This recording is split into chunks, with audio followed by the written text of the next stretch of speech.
Já, Patrekur. Yes. Bændur. Hvað segja bændur? Vá, bændur segja gott. Ég hafði óslega gaman að tala við þau. Já. Ég hef ekki verið í kringum mikið af bóndum, held ég. Og mér finnst þau skemmtileg. Þau eru öðruvísi. Og segja það. Já. Sem sagt Jóhanna Ösp Einarsdóttir og Steinþór Logi Arnarson. Hann sem sagt formaður ungra bænda. Og svona megin frekar. Allavega nei við SB. Hún síðan er forvitin. Hún er í þessum samtökum. Sjá fyrir já. Period. Já. Sko, þú byrjaði nú bara á því að spyrja þau af hverju þau hafa þessu skoðun. Já. Ég vil fá sjá vegna þess að nú er ég búin að vera starfandi í landbúnaði frá 2009 og það er ekki eins og landbúnaðurinn blómstri á Íslandi.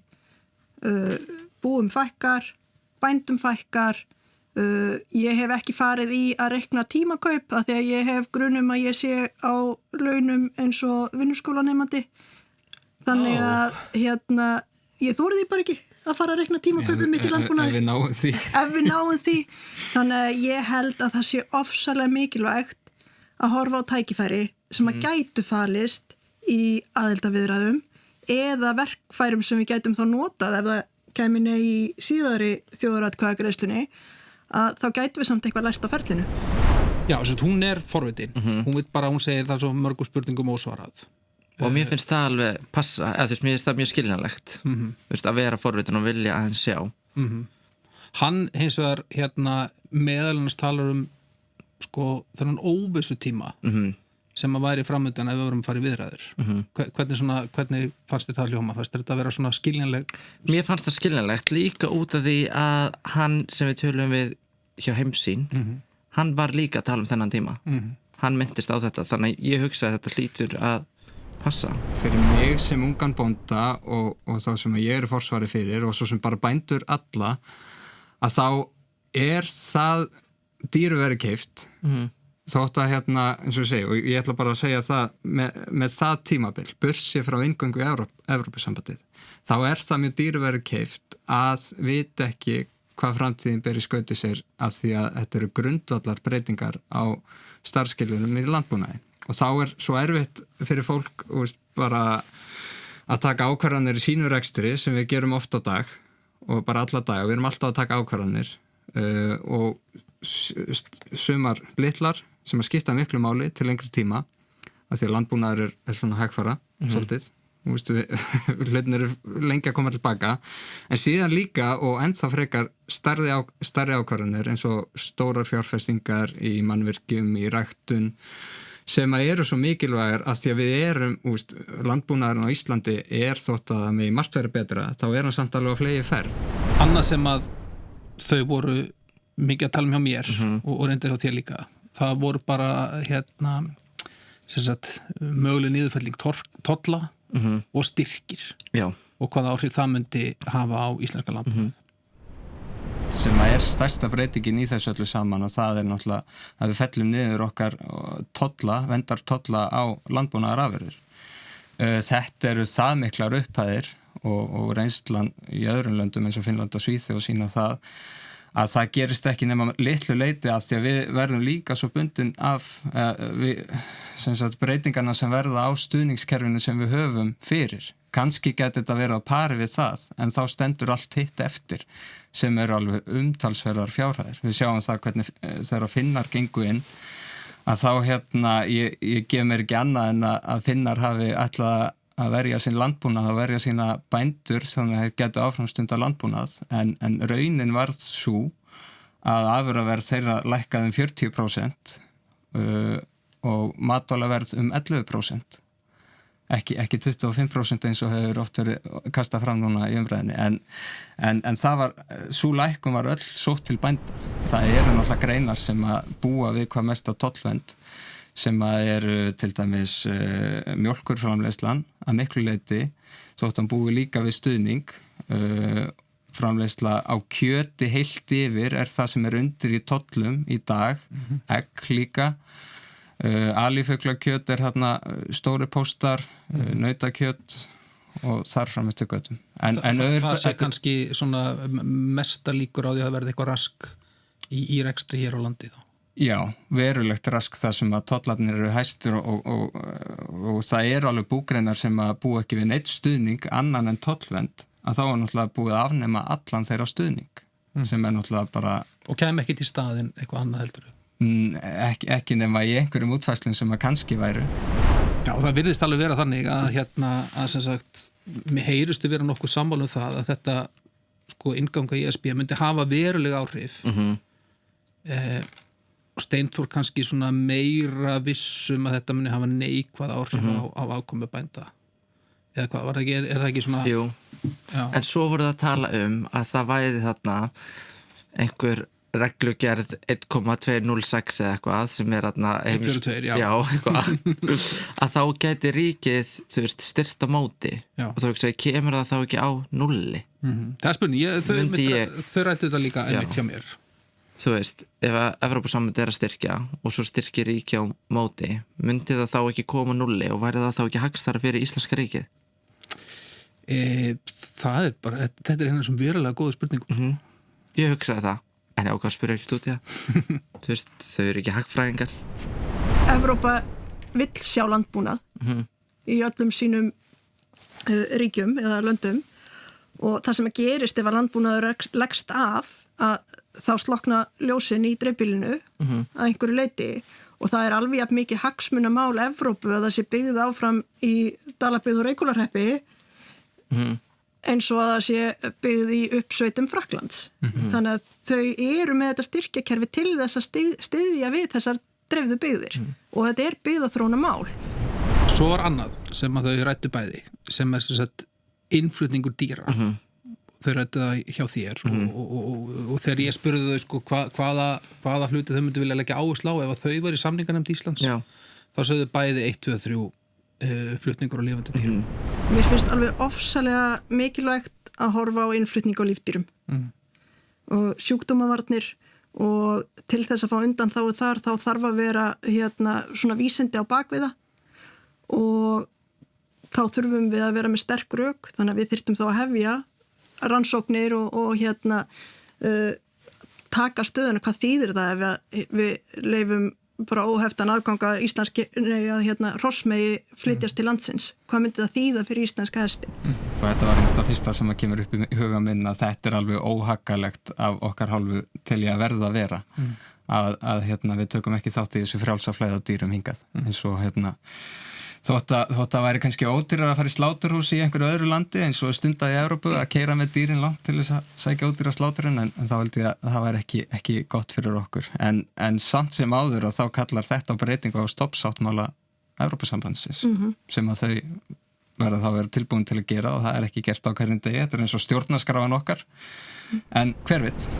Mér finnst það mjög skiljanlegt og þau bæði sko það voru engir kostir fannst þeim þannig einhverju góði kostir á því og þau voru bara að tala með mig þess að sjúkdómavernd, þú veist, passa íslenska hestin og mér finnst það mjög skiljanlegt íslenski hesturinn svolítið stórt tákn Íslands myndi ég segja skilur túrista koma alveg til að sjá íslenska hestin þannig að það væri smá skömm að fara eitthvað að skemma hann en túrista koma reynda líka sko að kvalna og það verið að skjóta þá Já, þannig að þetta já, það nefnilega málið Mér langaði svo að spyrja hvað þau ættu mikið greiðslumark en ég þorði því svo ekki Ég spurði Spurður hvað þau ættu mikið persónlega Ég held ekki nefnilega Nei, spurði ég ekki, ég spurði bara hvað það væri Já, en svo hugsaði og vá hvað ég væri til að vita hvað þau ættu mikið en svo fannst bara aðeins of svona Ég held að þetta liggi bara fyrir Það, ég geti bara googlað það Ég held að það eigi að vera hægt að sjá að því að þetta eru bara opinbera tölur þetta snýst opinbera stuðning Ég held að þetta sé bara til í listum ég hef séð einhverja lista yfir alls konar svona hluti sko. Þannig að ég held að þetta ekki að vera við googlum þetta eftir Ég skoði þetta Greiðslumark kvóti sem að þú kaupir fyrir ræktunina þína í einföldu máli og þú færð sem sagt styrk frá ríkinu á móti fyrir hvert greiðslumark sem það átt. Í sauðfjárrækt. Í sauðfjárrækt, já. Þú ákvað síðan að henda í spurningum feld. Já, ég nefnilega sko, ég elska góðan feld og það ekki eftir umdeilt sem mjög skiljanlegt En mér langar svo að vita hvað bóndum finnst feld. Hvað finnst ykkur alvöru feld? Fólk svolítið á móti því. Eru þið bara, þú veist, þú sérstaklega áttu einhvern geðgan pels, hvað skoðum við? Nei, já, ekki geðgan pels, ég er sauðfjárbóndi og er ekkert verið, varstu þarna vinnur skólaraunin. En þú veist, ef þú varst að... En ef einhver myndi gefa mér alvöru pels... Já, myndir ekki elska það? Jú. Ok, en þú veist, þú ferð með kind í sláturhús og hvað gert við feldin? Þú veist, færð þú ekki eiga hann? Nei, vegna þess að sláturhúsið tekur innmatinn og gærurnar í flutningskostnað. Hvað meinar? Þannig ég fæ ekki borga fyrir það, ég fæ bara borga fyrir kjötið. Af hverju? Af því að það kostar að flytja lambið frá búinu mínu í sláturhúsið. Já, er það svona ógeðslega dýrt? Það er dýrt að keyra. Í alvöru? Dýrt að flytja. Þannig að eða verðmætin í innmatn og gærurnar eru kannski ekki þau eru ekkert rosalega mikið, þú þarft að vinna svolítið ef þú tekur gæruna af lampinu Já. Þá þarf að vinna svolítið mikið í sútun og annað en þetta er samt mjög kósí að hafa þetta í sófanum sínum. Vá, mér finnst ótrúlega leiðilegt fyrir það að heyra það og ég get ekki bara búið til þenn einn feld en þau greinlega eiga engan feld og bara fá ekki að sjá gæruna og bara hún er bara tekin og bara til að borga upp eitthvað þannig að ég bara þá fannst mér eitthvað svona vera að íta ég vera svona sparki liggjandi mann svona elskar þú feld, áttu feld eitthvað og þau bara nei, ég á ekki feld fæ ekki að sjá gæruna og ég var svona ok Já Er það ekki galið? Sko, það er það er mjög áhugavert að skoða og nú er ekki með töluna nákvæmlega hreinu hvað bændur fá fyrir sérstaklega sauðfjárbændur hvað þið fá fyrir skrokkin bara hvað þið fá fyrir eitt lamb Já. og hún sagði nefnilega, hún útskýrði ágætlega í viðtalinu um mig hvað hún fær í vasan fyrir heilanskrokk Hins vegar finnst mér alveg pínu galið að ég fór í búð fyrir jól og ég sá grafið kindafylli og þetta litla stykki kostaði jafn mikið og ég fæ fyrir heilan skrokk af rollu. Þannig að það er ekkert eðlilegt við það heldur. Þannig að Hér erum við farin að ræða milliliðan í íslenskum landbúnaði og álagningu í keðjunni. Já. Það er annar þáttur. Það er nefnilega stór þáttur í matvælaverðinu. Já, þannig að þetta er flókið, þannig að það er ekkert hægt að segja og lofa neytandanum að þú fær miklu betra verð ef við förum í Evrópusambandið. Það bara verður að koma í ljós. Í framhaldinu kviknar auðvitað spurningin hvað fá bændur fyrir vöruna sem þeir eru að framleiða? Og hvað gerir síðan á leiðinni frá því að þau skila afurðin af sér og þangt til við kaupum hún út í búð. Það eru alls konar milliliðar á leiðinni, hvað sem það eru sláturhúsin eða síðan verslunin eða hvað það er sem að bæta sínu ofan á verðið. Þess vegna er kjöt, þess vegna borgaru miklu meira fyrir til dæmis lambakjöt út í búð heldur en bændur. Ég elska að kaupa beint frá bíli. Ég gera stundum í kjós. Já. Minnst það æði. Er ekki geggjað? Það er best. Já. Og ég er svo hættur að fá e-efni sem eru í svona hinu. Það er allt marinera, finnst mér. Veist hvað við? Einhver svona bláberja marinera, einhver svona bulli. Þið voru einmitt að tala um það að við erum kannski að borða alls konar hluti sem við vitum ekkert hvaðan koma. Já, einmitt, og svo er það. Og svo borðaði ég mjög ofta veitingastöðum og ég pæli aldrei í hvað ég er að borða þar. Ég hef aldrei spurt hvaðan kjötið er eða eitthvað. Við erum sífellt meira að neyta, Íslendingar, neytendur, er alltaf að neyta meira í mötuneytum og veitingastöðum, tilbúnum réttum. Þeir eru hættir að taka bara þessa hráu vöru, bara eins nálægt bóndanum að kemst, það sem er alveg augljóst hvaðan varan er, að það verður þetta erfiðara í þessu umhverfi og ef við göngum inn í Evrópusambandið og það er mikilvægt í dag að bregðast við þessu, bursið frá því. En verður ennþá mikilvægir að við förum inn í Evrópusambandið af því að það er, ef þú pantar eitthvað veitingastað, þú veist ekki hvaðan það kemur, ef þú spyrð þá færðu svona stundum svör, stundum ekki. Vel aldrei því á veitingastað. Það er mitt málið og líka í mötuneytum. Þetta er ótrúlega stór hluti af okkar neyslu. Mér fannst gaman þegar þú voru líka að segja mér af hverju að það væri dýrar að kaupa íslensk grammeri gremmiti en útlenskt. En getið þið sagt mér sem bændur af hverju það ódýrara fyrir mig að kaupa lauk frá Hollandi heldur en bara íslensk gremmiti? Ef veit hvað við, það ódýrara að kaupa útlensk gremmiti heldur en íslenskt. Því að við erum ekki með kjör aðstæður í vaxtaskilyrði fyrir gremmitið. Okay. Við þurfum að rækta það. Já, við þurfum Hreina vatnið er kjör aðstæður. Já, en við þurfum samt að rækta það innan dyra. Þannig að það þarf að vera inn í húsnæði og þú þarft rafmagn til þess að hita upp gróðurhúsin. Þannig að það er dýrara að framleiða það. Fannstu eitthvað starf íslenska lauk? Eða hvernig lauk? Örugglega ekki. Ég bara hef hugsað oft, að ég er að borga eitthvað sem er útlenskt og það er ódýrara, tómatar og eitthvað svona. Okay. Tók bara lauk sem dæmi. Ég hef aldrei pælt hvernig ég er að borða lauk. Ég held að við séum ekki að framleiða lauk til dæmis. En það er ekki tollar á honum. En við erum að framleiða hvítlauk. Já. Ok, period. Þessi umræða matvælaverð hefur náttúrulega verið út kvippin og kvappin og stundum á báða bóa bara ekki góð og ekki rétt að við erum alveg á pari við önnur lönd sem hlutfall af okkar ástöðuntekin sem við verjum til matvælakaupa. Við höfum smakkað íslensk jarðarber. Já. Þau eru ekki góð. Finnst þér það ekki? Nei, ekki með þú veist eins og jarðarber sem ég er að brota í Chile og eitthvað, þau er bara ekki að sama. Ég kaupi þau samt sko. Já. En mér finnst þau ekki góð. Mér finnst þau reyndar íslensk jarðarber geggjuð, sérstaklega það sem ég rækta sjálfur heima að mér.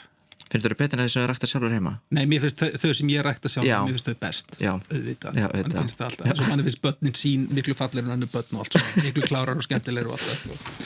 Heyrðu já, þetta var mjög áhugavert. Finnst þú svona eftir þetta finnst þú lært mikið íslenska landbúnað? Sko, ég skildi alveg meira en mér fannst þau nota mér finnst af þau fólki sem við erum búin að tala við notu erfiðust íslenskuna. Þú veist, ég var alveg stundu svona þau voru að segja eitthvað svona í meðri setningu eitthvað og ég datt þá smá út því ég var að hugsa hvað þýðir þetta. En það ekki bara því að þau eru að tala bara svona tæknilega hluti í landbúnaði og það er kannski bara hugtök og eitthvað sem að það geti verið það. Fólk er ekkit endilega mikið að tengja við. En mér fannst mjög gaman að tala við og ég lærði alveg fullt sko en ég bara er í sjokki með gæruna sko. Mér er það versta sjokki og ég hugsa, sláturhús þá ekki að græða frekar mikið? Er það ekki það ekki peningur? Já, alveg örugglega en sko svo er það aðeins flókin umræða því að það var að vera að breyta samkeppnislögum þannig að það verið að fækka sláturhúsum og svona það er rosa mikil alls konar tæknilega flókin umræða í þessum geira sko. Það er allt svo erfitt. Ég veit það, alveg smá. Já, ég veit það ekki. Ef að fara að setja gott að bæta. Hvernig fannst þið slagorðið sem ég bjóð til fyrir nei-hreyfinguna? Mér finnst það gett. Nei fyrir hey. Já, þið eru með svo fínt rím. Já fyrir sjá. Mér datt bara í hug nei fyrir hey. En ég veit ekki hvort að það flýgur. Ég get alveg sett það í nefnd. Period. Ég veit það samt ekki. Ég veit ekki hvort það muni fljúga. Mér finnst það gett. Ég veit ekki hvort að einhver pipar eða einhver ölsikostu var hringir í mig og býður mig vinnu eftir náttúrulega. Já, nei fyrir hey. Sjáum hvað gerist. Takk fyrir í dag. Takk fyrir.